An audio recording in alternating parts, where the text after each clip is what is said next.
दोस्तों नमस्कार, मेरा नाम प्रशांत है और आप मेरे डिजिटल मंच खुद रंग पर हैं।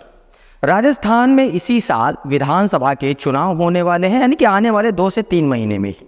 और इस बार का जो विधानसभा चुनाव है दोस्तों, वो काफ़ी दिलचस्प होने वाला है। और दिलचस्प इसलिए होने वाला है क्योंकि यहाँ के जो अब तक के सियासी समीकरण रहे हैं, जो यहाँ की अब तक की सियासत रही है, वो कांग्रेस और बीजेपी के बीच ही रही है। यानी कि राजस्थान एक ऐसा स्टेट है जहाँ की जो पॉलिटिक्स है तो बाईपोलर है, बीजेपी और कांग्रेस में ही चलती है। हर विधानसभा चुनाव में इन्हीं दो पार्टियों के बीच टक्कर हुई है। लेकिन इस बार के विधानसभा चुनाव में तीसरा मोर्चा दोनों पार्टियों का समीकरण बिगाड़ने के लिए बहुत जोरों शोरों से लगा हुआ है।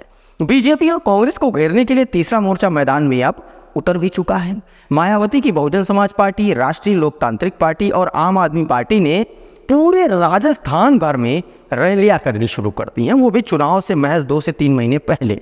बसपा ने हाल ही में प्रदेश की 100 विधानसभाओं में रैलियां निकाली हैं और मायावती के भतीजे यानी कि बसपा के जो कोऑर्डिनेटर हैं आकाश आनंद, उन्होंने राज्य में 200 सीटों पर चुनाव लड़ने का ऐलान कर दिया है। यानी कि सभी सीटों पर चुनाव लड़ेगी बसपा। और बसपा के साथ ही साथ आम आदमी पार्टी ने भी ऐलान कर दिया, उसने कहा भाई हम भी 200 सीटों पर चुनाव लड़ेंगे। दोस्तों इन दोनों पार्टियों के अलावा राजस्थान के कई सारे ऐसे छोटे दल हैं, वो भी सक्रिय हो गए हैं। ओवैसी की पार्टी भी सक्रिय है। AIMIM ने कहा है कि हम राज्य की 40 सीटों पर चुनाव लड़ेंगे। और ये 40 सीटें कौन सी होंगी? मुसलमान बहुल। मुस्लिम वोटर राजस्थान में किसको वोट देता है? कांग्रेस को। जाहिर सी बात है कांग्रेस को नुकसान होगा।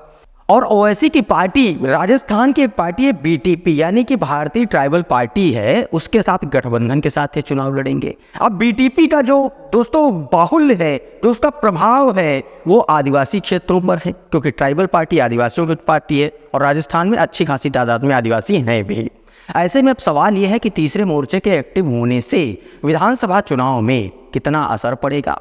तो इसके लिए हम आपको 2018 के विधानसभा चुनाव पर ले चलते हैं, उसके रिजल्ट को बताते हैं कि क्या हिसाब किताब रहा था 2018 में। उस हिसाब से देखा जाए 2018 के हिसाब से तो कांग्रेस को 101 सीटें मिली थी और भारतीय जनता पार्टी को 72, RLP को 3 और RLD यानी कि राष्ट्रीय लोक दल को 1, BTP को 2, CPM को 2 सीटें मिली थी। इसके अलावा बहुजन समाज पार्टी को 6 सीटें मिली थी और 13 निर्दलीयों ने चुनाव जीता था। यानी निर्दलीयों को अगर मिला लिया जाए तो टोटल 27 सीटों पर थर्ड फ्रंट को जीत हासिल हुई थी। इस हिसाब से देखा जाए तो थर्ड फ्रंट के एक्टिव होने से चुनाव में भारतीय जनता पार्टी और कांग्रेस को कोई खास फर्क पड़ेगा नहीं। लेकिन तब से अब तक 5 साल हो भी चुके हैं और तब से अब तक बहुत कुछ बदल भी गया। पहले से थर्ड फ्रंट काफ़ी एक्टिव है। मायावती की पार्टी बसपा सबसे ज़्यादा सक्रिय दिखाई दे रही है। तो ऐसे में कहीं ना कहीं थर्ड फ्रंट के अगर प्रत्याशी चुनाव नहीं जीत पाएंगे तो वोट काट कर भाजपा और कांग्रेस के प्रत्याशियों के जीत का मार्जिन जरूर कम कर देंगे। और अगर मान लीजिए कि ये 27 प्रत्याशी चुनाव जीत गए तो चुनाव जीतने के बाद ये किस पार्टी को समर्थन देंगे? BJP को देंगे, कांग्रेस को देंगे, ये अलग रहेगा। आप हमें कमेंट करके बताइए। वीडियो पसंद आया हो तो इसको लाइक और शेयर ज़रूर कर दीजिए। चैनल पर नए हैं तो सब्सक्राइब कर लीजिए, बेल आइकन दबा लीजिए ताकि इस तरीके की वीडियो आपको सबसे पहले मिले। और अगर ये वीडियो हमारे आप फेसबुक पेज पर देख रहे हैं तो हमारा पेज फॉलो ज़रूर कर लीजिए। बहुत बहुत धन्यवाद।